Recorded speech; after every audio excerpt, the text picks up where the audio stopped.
Assalamualaikum warahmatullahi wabarakatuh. Halo teman-teman fisika. Jadi di video kali ini kita akan belajar mengenai konsep kalor. Nah, untuk pembahasannya itu terdiri dari pengertian kalor, pengaruh kalor, asas Black, dan nanti dilanjut dengan beberapa contoh soal sekaligus latihan soal untuk teman-teman fisika semuanya. Nah, langsung saja, yang pertama ada kalor. Apa sih yang dimaksud dengan kalor? Jadi, kalor itu merupakan energi panas suatu benda. Kalor mengalir dari benda yang bersuhu tinggi menuju benda yang bersuhu rendah. Jadi, dapat dikatakan kalor itu merupakan energi yang berpindah dari satu benda ke benda yang lain akibat adanya perubahan suhu benda. Satuan dari kalor adalah kalori, di mana satu kalori didefinisikan sebagai banyaknya panas yang dibutuhkan untuk menaikkan suhu 1 gram air sebesar 1 derajat Celcius. Nah, 1 kalori itu setara dengan 4,2 Joule. Nah, kenapa bisa setara dengan satuan Joule? Itu kembali lagi pada pengertian yang kalor, yang merupakan energi panas suatu benda. Jadi sekarang ini kita berbicara mengenai energi, yang mana energi itu satuannya adalah Joule. Lanjut, alat yang digunakan untuk mengukur jumlah kalor disebut dengan kalorimeter.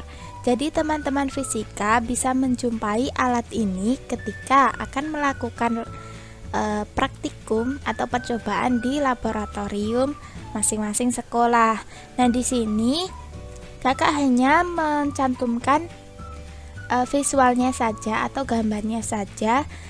Jadi nanti kalau teman-teman berada di dalam laboratorium lalu menemukan sebuah alat kalorimeter, nanti teman-teman bisa tahu secara pasti. Nah, ini alat yang dinamakan dengan kalorimeter yang gunanya untuk mengukur jumlah kalor. Lanjut ya. Nah, selanjutnya ini mengenai pengaruh kalor. Jadi, kalor itu dapat menyebabkan beberapa perubahan. Yang pertama ada perubahan suhu. Nah, di sini jumlah kalor yang diserap atau dilepaskan suatu benda itu sebanding dengan massa benda pada perubahan suhunya. Nah, cepatnya suhu yang berubah itu bergantung pada kalor jenis masing-masing benda. Jadi, dapat dikatakan setiap benda itu memiliki kalor jenis yang berbeda-beda. Lalu apa sih yang dinamakan dengan kalor jenis? Nah, kalor jenis itu disimbolkan dengan C kecil, yang artinya itu bilangan yang menunjukkan berapa kalori panas yang diperlukan untuk menaikkan suhu tiap satuan massa zat dalam 1 derajat Celcius. Contohnya saja seperti kalor jenis air yang besarnya 4200 Joule per kilogram derajat Celcius atau setara dengan 1 kalori per gram derajat Celcius. Untuk kalor jenis air yang sebesar 4200 Joule per kilogram derajat Celcius itu artinya untuk menaikkan suhu 1 kilogram air sebesar 1 derajat Celcius itu membutuhkan energi sebesar 4200 Joule. Nah, lalu bagaimana dengan perumusannya antara kalor dengan perubahan suhu benda? Nah, dapat dituliskan yaitu Q sama dengan M kali C kali delta T, di mana delta T ini merupakan perubahan suhu benda, yang mana nantinya suhu yang paling tinggi itu dikurangi suhu yang paling rendah, dengan keterangan Q adalah kalor dengan satuan kalori atau Joule, M itu massa benda dengan satuan kilogram, C kecil yaitu kalor jenis benda dengan satuan Joule per kilogram derajat Celcius atau kalori per gram derajat Celcius. Ini tergantung pada data yang dicantumkan dalam persoalan. Lalu ada delta T, yaitu perubahan suhu yang sudah dijelaskan tadi ya. Nah, selanjutnya pengaruh kalor yang kedua, yaitu kalor dapat menyebabkan perubahan wujud benda. Jadi tidak hanya kalor itu menyebabkan perubahan suhu benda saja, namun dapat juga menyebabkan perubahan wujud benda. Nah, ini dikatakan ketika kalor yang diserap atau dilepaskan persatuan massa pada saat terjadi perubahan fase atau wujud itu disebut kalor laten. Seperti yang kita ketahui, wujud benda itu ada 3 macam, yaitu padat, cair, dan gas. Nah, lalu bagaimana dengan proses perubahan wujud benda? Itu antara lain yang pertama ada mencair atau melebur, yaitu dari padat menjadi cair. Lalu ada membeku cair dari menjadi padat. Lalu ada menguap itu cair ke gas. Lalu ada mengembun, gas ke cair. Lalu ada menyublim ini padat ke gas. Lalu mengkristal itu dari gas ke padat. Nah, ketika kalor menyebabkan perubahan wujud pada benda, rumusnya itu tidak sama dengan ketika kalor yang menyebabkan perubahan suhu benda, yaitu Q sama dengan M kali C kali delta T.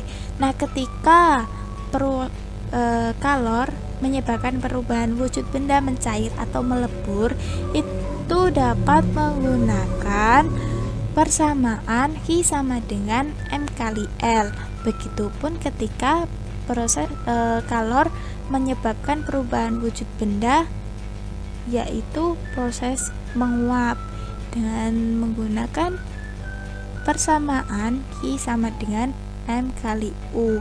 L dan U ini termasuk yang dimaksud dengan kalor laten, dengan keterangan Q adalah kalor dengan satuan kalori atau joule, M itu massa benda, lalu L itu kalor lebur dengan satuan joule per kilogram atau kalori per gram, lalu ada U itu kalor uap, satuannya sama dengan kalor lebur.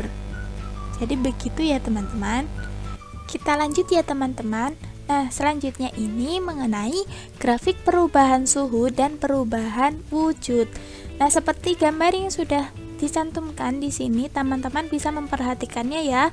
Nah, di sini ada sebuah grafik yang mana untuk sumbu vertikal itu dinyatakan suhu dengan satuan derajat Celcius, lalu ada sumbu horizontal yang dinyatakan kalor dengan satuan joule. Nah, di sini ada beberapa titik-titik sekaligus sudah diberi nama dan juga wujudnya. Jadi, pada grafik ini kita anggap grafik ini merupakan grafik perubahan suhu dan perubahan wujud pada benda pada zat air ya. Nah, di sini pada titik A. Titik A ini memiliki suhu ya teman-teman, dan juga wujudnya es, jadi padat. Lalu balik lanjut ke B. B ini memiliki suhu yaitu 0 derajat ya teman-teman, 0 derajat Celcius, dan wujud benda yaitu es, padat berarti ya teman-teman. Dilanjut dengan C. C juga memiliki bersuhu 0 derajat, namun wujudnya berbeda ya teman-teman, yaitu wujud air, cair berarti ya. Lalu titik D ini memiliki suhu yaitu 100 derajat Celcius, dan bentuknya atau wujud bendanya itu air atau cair. Lalu ada E ini suhunya juga sama ya, 100 derajat Celcius, berarti tetap ya. Namun yang berbeda di sini adalah wujudnya yaitu uap. Nah, lalu bagaimana dengan penjelasannya mengenai hubungan kalor dengan perubahan suhu dan perubahan wujud pada grafik di samping ini. Jadi yang pertama, ketika berada di titik A, suhu bendanya yaitu T derajat Celcius atau wujudnya es. Lalu ketika diberi kalor, di sini dari titik A menuju titik B, yang terjadi adalah perubahan suhu ya teman-teman, dari T menjadi 0 derajat. Berarti di sini kita dapat permisalkan kejadian peristiwa dari A ke B ini yaitu Q1 dengan rumus yang digunakan yaitu Q1 sama dengan M kali C kali delta T, dimana perubahan suhunya itu dari suhu yang tertinggi itu adalah 0 derajat Celcius dikurangi T derajat Celcius, suhu yang paling rendah.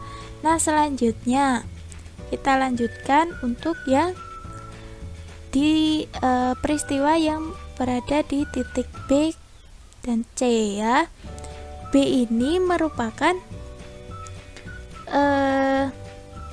memiliki suhu 0 derajat dan C juga 0 derajat. Berarti suhunya tetap ya teman-teman. Yang membedakan di sini adalah wujud dari posisi B dan C, yaitu es, air. Berarti terjadi proses peleburan atau melebur atau mencair.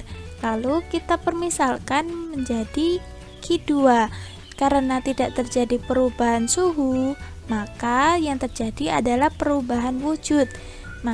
Jadi sehingga peristiwa dari titik B dan titik C itu kita permisalkan Q2 dengan rumus M kali L, di mana L adalah kalor lebur. Sama halnya dengan titik C dan titik D, ini sama ya dengan apa yang terjadi pada titik A dan B, yang mana terjadi perubahan suhu yaitu dari 0 derajat menjadi 100 derajat. Maka dapat kita permisalkan menjadi kalornya menjadi Q3, yaitu dengan rumus M kali C kali delta T, dimana delta T nya itu atau perubahan suhunya itu dari suhu yang paling tinggi itu 100 dikurangi 0 derajat Celcius.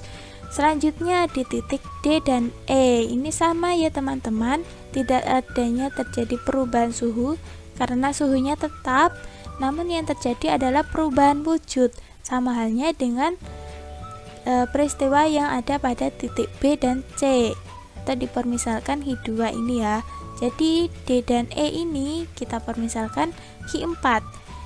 Karena yang terjadi adalah proses perubahan wujud yang mana dari air menjadi uap, maka terjadi proses menguap ya teman-teman. Berarti perumusannya dapat kita menggunakan Q4 sama dengan M kali U. Dengan catatan untuk teman-teman fisika, ingat bahwasanya ketika suatu benda terjadi perubahan suhu, maka tidak terjadi perubahan wujud. Dan sebaliknya, ketika suatu benda terjadi perubahan wujud, maka juga tidak terjadi perubahan suhu. Begitu ya teman-teman. Nah, selanjutnya kita mengarah pada asas Black. Jadi, asas Black itu pertama kali dikemukakan oleh Joseph Black. Nah, asas Black ini berlaku pada campuran dua benda yang bersuhu tinggi dan bersuhu rendah. Kita misalkan ketika kita mencampurkan dua air, yaitu air panas dengan air dingin, maka nantinya campurannya itu menjadi hangat ya teman-teman.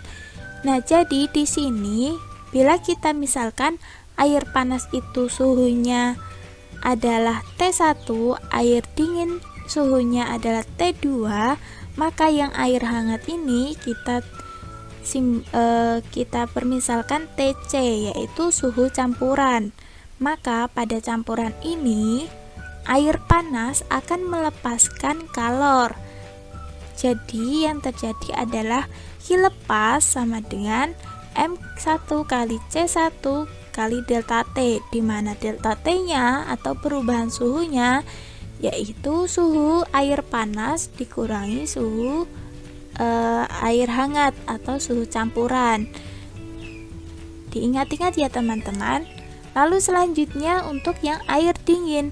Air dingin ini tidak melepas kalor, namun menerima kalor karena suhunya lebih rendah daripada air panas dan juga air hangat atau campuran.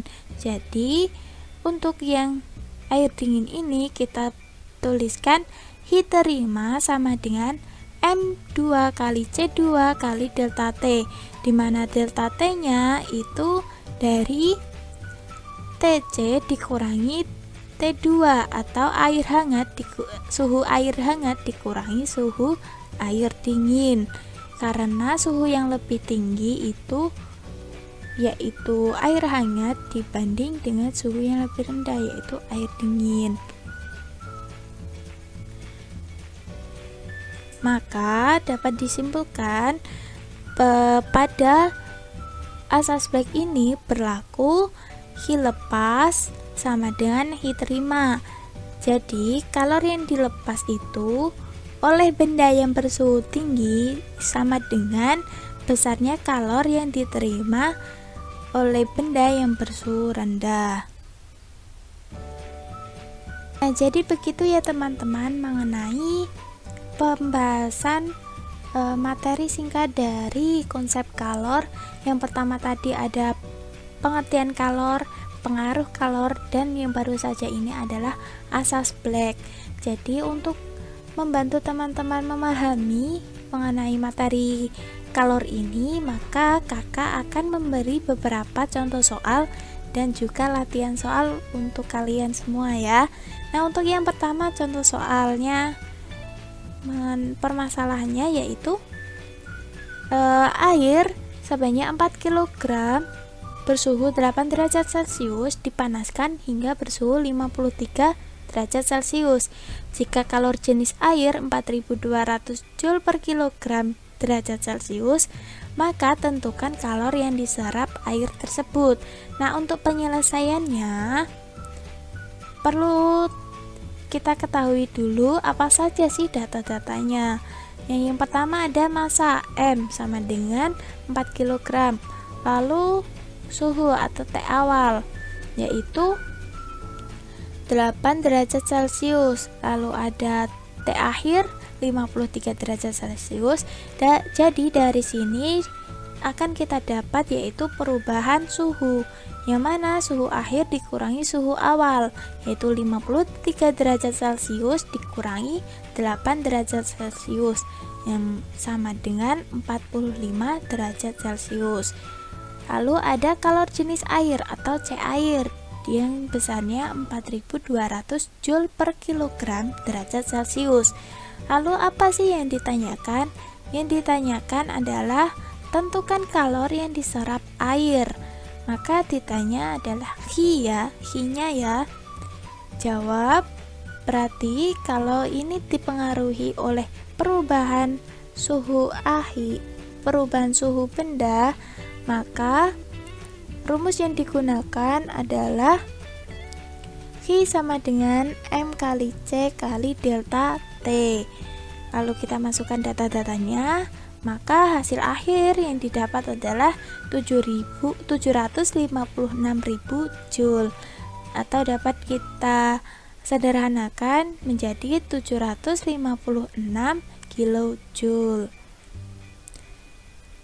Begitu ya teman-teman. Nah, selanjutnya contoh soal yang kedua. Di sini ada pertanyaan yaitu sebanyak 40 gram es bersuhu min 10 derajat Celcius hendak dicairkan hingga menjadi air yang bersuhu 100 derajat Celcius jika kalor jenis es adalah 0,5 kalori per gram derajat Celcius, kalor lebur es 80 kalori per gram, kalor jenis air 1 kalori per gram derajat Celcius, dan kalor uap air 540 kalori per gram. Berapakah banyak kalor yang dibutuhkan untuk keperluan tersebut? Nah, jadi untuk penyelesaiannya, nah sebelum itu dari pernyataan di atas sekaligus pertanyaannya ini termasuk pada persoalan grafik perubahan suhu dan perubahan wujud. Jadi teman-teman bisa kembali lagi untuk mengingat-ingat tadi mengenai pembahasan yang grafiknya tadi ya. Nah, sekarang penyelesaian yang pertama itu kita ketahui dulu apa saja data-datanya. Ada massa S yaitu 40 gram, T awal atau suhu awal min 10 derajat Celcius, suhu akhir 100 derajat Celcius. Lalu ada kalor lebur S 80 kalori per gram, lalu kalor jenis S 0,5 kalori per gram derajat Celcius. Lalu ada kalor jenis air 1 kalori per gram derajat Celcius. Lalu ada kalor lebur uap 540 kalori per gram. Maka yang ditanyakan adalah berapa banyak kalori yang dibutuhkan untuk keperluan tersebut. Maka seluruh kalornya ya, seluruh jumlah kalornya berarti kalor total. Jawaban. Nah, di sini. Nah, dari grafik ini sudah untuk memudahkan teman-teman dalam mengerjakan soal itu, teman-teman bisa membuat sebuah grafik hubungan antara kalor dengan perubahan suhu dan perubahan wujud ya. Nah, terus bagaimana penyelesaiannya? Nah, seperti ini. Langsung saja ya teman-teman. Q total sama dengan Hi1 ditambah Hi2 ditambah Hi3 ditambah Hi4, dimana Hi1 itu merupakan termasuk perubahan suhu yang mana menggunakan rumus MC delta T. Lalu Hi2 itu tanpa adanya perubahan suhu, berarti hanya menggunakan M kali L atau kalor lebur. Lalu Hi3 juga termasuk perubahan suhu ya, MC kali delta T. Lalu Hi3 ini tidak terjadi perubahan suhu, namun terjadi perubahan wujud, yaitu uap, L uap. Nah, langsung dimasukkan data-datanya ya, hasilnya. Nah, hasil akhirnya yaitu 22.320 kalori. Jadi dari pertanyaan ini hasil dari totalnya yaitu 22.320 kalori. Nah, selanjutnya ada latihan soal. Ada 3 soal di sini ya teman-teman. Mungkin bisa teman-teman kerjakan